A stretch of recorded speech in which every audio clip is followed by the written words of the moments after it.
Hello, good afternoon, everybody, and thank you for joining us. I'm Kayla Thomas, and it is time for Moments in Medicine Live, our weekly broadcast here on the Nebraska Medicine Facebook page. And today we're getting to know the Nebraska Medicine midwives. My guest is certified nurse midwife, Kate Scott. Thank you for being here. Well, thank you for having me. You bet. Before we get to questions, a little business, a disclaimer that we want to remind you about every week. The contents of this live broadcast are for informational purposes only. Remember, if you have any questions about your health or your medical condition, take those directly to your doctor. Or midwife. Or your midwife, your healthcare provider. So, fantastic segue to get us started. Midwives, I think there's a lot of confusion out there. Not everyone understands what a midwife does. So set the stage for us. Tell us about your specialty. Well, our specialty is taking care of women, specifically in the childbearing age. So we specialize in taking care of women who are healthy and of low risk. However, in this setting, because of the relationship we have with the department and because we are such an integral part of the department, we are able to do collaborative care for women who may or may not have risked out of our practice in a private setting. You have a great teamwork with the doctors here, the absolutely. OBGYNs, the maternal fetal medicine doctors, and we actually have you in your natural habitat today. We in do. case you were wondering where we are, we're actually on the labor and delivery floor here at Nebraska Medical Center on the 4th floor of University Tower. So this is a very familiar setting for you. It is. I think I was in here just the other night. Delivering a baby, in fact. A baby. So if you have any questions, if you're pregnant, if you know someone who's pregnant, it might be a good idea to hit that share button down there. So if they have any questions for Kate related to labor and delivery or anything pregnancy related or basically women's health related, you can chime in.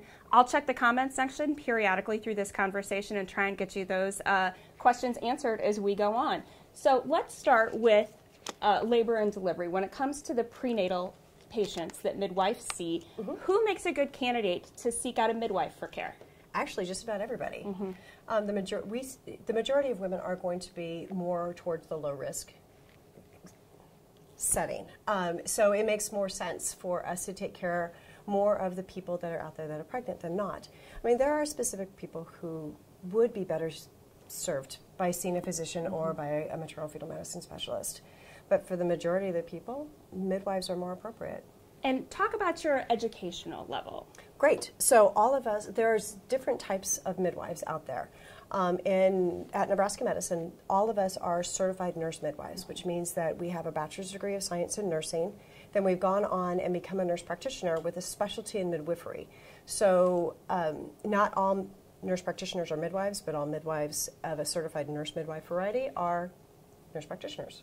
The way that you describe your care is high touch, low tech. Yes. So explain what that means. So we have because we're in a tertiary care center, because we work in an educational setting, we have access to so many other options that other people don't. However, we use that to accentuate the care, not be the basis of the care. As I said earlier, our specialty is low-risk women. So we want to really facilitate the physiological process of birth. We want to make sure that they understand what's happening with their bodies. We like our patients to be partners in their health care in that they are very much responsible for making their own health care decisions. Our job is to educate, to counsel, and to advise. But they are responsible for their health care decisions, and they are responsible for the consequences thereof. We already have a question coming in from Kara, and this is great because it segues perfectly into something that I was going to ask you about. Okay. And it's VBACs. For those of you who aren't familiar with the term, it's vaginal birth after C-section, and it's something that the midwives here at Nebraska Medicine take a lot of pride in doing. So if a woman has had a previous C-section and wants to achieve a vaginal birth, what do the midwives do to help with that process, and why are you so good at it? So why are we so good at it? We are very passionate about it, but we could not be passionate about it unless our backing physicians, which are all the physicians here, the OBGYNs and the maternal fetal medicine specialists, would be passionate about it as well.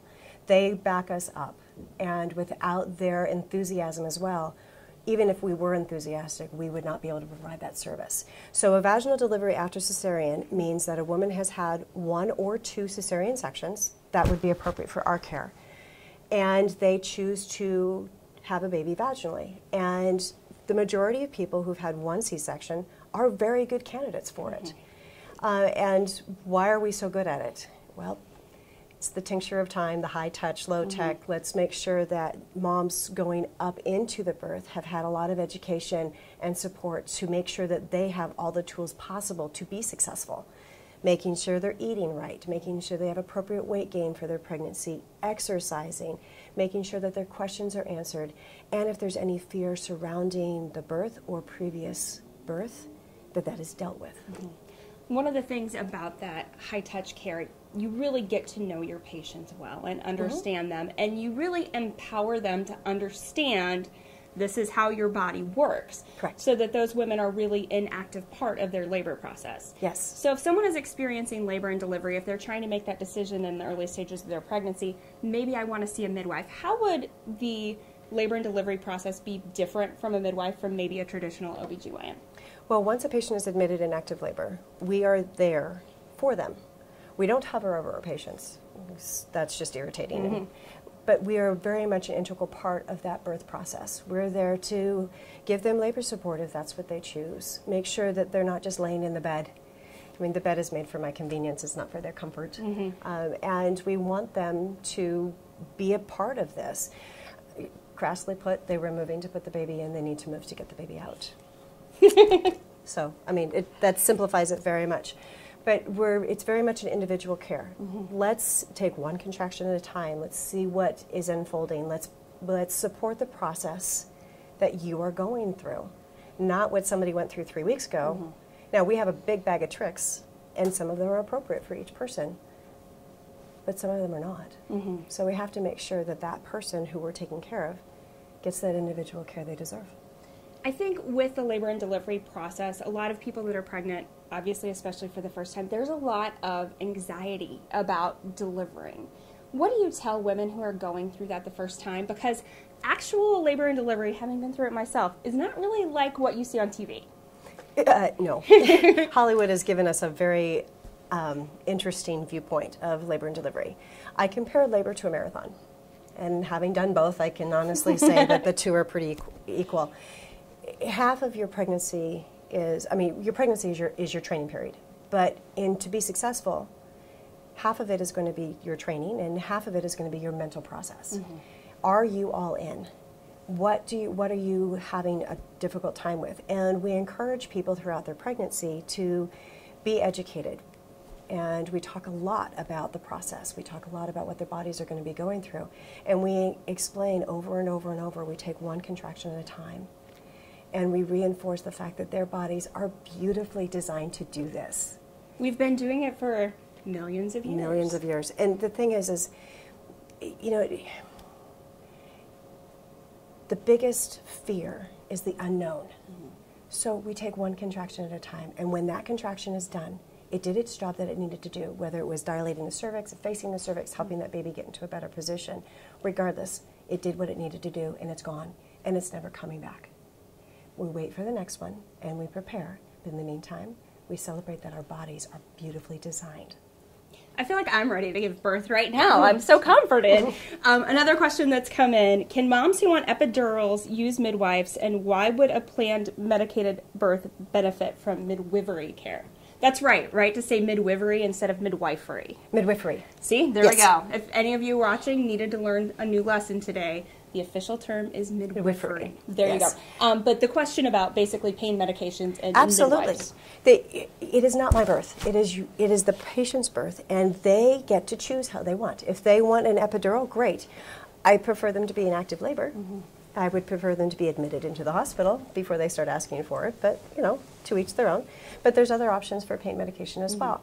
This is their birth, and if this is what they need to feel comfortable, to feel confident, to be relaxed, and then they go on to have a beautiful birth that they feel empowered by, great. What are some of those other options for pain medications? So pain medications, epidurals are one, and then an IV administration of a narcotic is another. It doesn't take the pain away, it just helps you relax and gives you an unrealistic sense of well-being for a very short period of time. One of the things that I love about the midwife team here at Nebraska Medicine that's really interesting is you don't just get one midwife you get a team. We do. Explain how that works. Oh, it's a fantastic situation because I have 4 partners. There's 5 midwives total in this practice that I can pick their brains. We all have different strengths. We all have different weaknesses. Luckily, the weaknesses and the strengths are all different. But that means that our patients benefit from 5 minds instead of 1. And that's fantastic. So every day there's a new person on call, which means that there's a fresh person with fresh ideas, fresh energy, and that is to the benefit of our patients because they're getting somebody who is going to be their new cheerleader.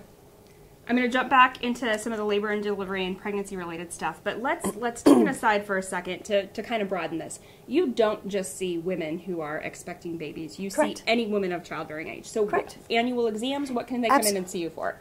Annual exams, irregular bleeding, preconceptual counseling, wanting to be on some sort of birth control for family planning, minor gynecological issues, that sort of thing. So. Okay, well, I'm going to check our question stash here. Oh, what are some examples of pain management methods for labor support that midwives provide other than medication? Oh, now we're in my preview. So, okay, great question. So one of the things that's really important is to keep moving. There are very specific movements that the baby has to do to negotiate the pelvis, and putting moms into different positions will help the baby negotiate the pelvis. So making sure moms have positions of comfort that will still facilitate the process of birth, in addition to, again, it's the touch. Having moms be grounded and making sure that they know that they're comforted, they're not alone, and they're safe. We also use a lot of hydrotherapy, i.e. we put people in the bathtub. So, and they're nice whirlpool tubs. They are. They're very deep, and they're whirlpool tubs. Unfortunately, they're not wide enough to give birth in, so we can't offer water birth in them. But you can labor in the tub. We absolutely can labor in the tubs, yes. Let's check of other questions, because I think there was one more that we didn't get in here. Can moms at Nebraska Medicine with midwives be monitored intermittently? Yes, which is actually more appropriate. For the majority of people who are low risk going into labor, they're spontaneous labor, the baby looks fantastic, mom's doing great, she has no comorbidities like a higher blood pressure, gestational diabetes, something like that, and she's not receiving any medication. Intermittently monitoring mom and baby has been proven through evidence-based research to be more effective in monitoring mom and baby. So that is a strong yes. One more question that I want to add before, and if any more pop in, we'll try and get to those. But it has to do with the teamwork in general. The midwives are part of the comprehensive team that works here in the labor and delivery unit. That's and correct. I think that's one of the strengths. Can you explain how you work together with some of the other specialists? Oh, yes, absolutely. So we work so closely with the MFM group, or the maternal fetal medicine group, in addition to the generalists. We actually pass patients back and forth, which is quite fun. And it being in the care facility that we're in, if a patient needed a referral to endocrinology or to cardiology, it is a streamlined approach, and we have very quick access. There are very specific ways to get people involved quickly so it benefits our patients. And it's not just limited to endocrinology or cardiology. There's hemology. I mean, anything, any specialty there is, we have the ability to support our patients through that. And any other advice you would have out there for anybody watching who is newly pregnant or knows someone who is? What's kind of your best advice for anyone just entering that stage of life, as to knowing that they can handle it and they were built for this? Oof. And there's only one? Well, you know. Maybe top 40. Yeah, there you go. Okay, so the thing is when you're pregnant, you are already making parenting decisions. And no matter what, you have to trust the people that are taking care of you. You have to feel like you are supported, that you are listened to, that you are respected, and that you have a voice. You are learning to advocate for your child. And that child just has to get a little cuter and bigger. Fantastic. If you're interested in learning more, you can start at nebraskamed.com. Go ahead and search midwives, or you can always call 800-922-0000 to make an appointment with our midwives. If you have a question and you didn't have a chance to get that in, go ahead and post in the comments, and we'll keep an eye on those, and we can get some advice from Kate later. She has to go to clinic, so there are patients to be seen today. Thanks all of you who participated in the discussion today, and don't forget to join us next Wednesday at noon for our next Moments in Medicine Live. Kate, thank you so much for your time. Thanks so much for having me. I appreciate it. Absolutely, and congrats to all the future new parents out there.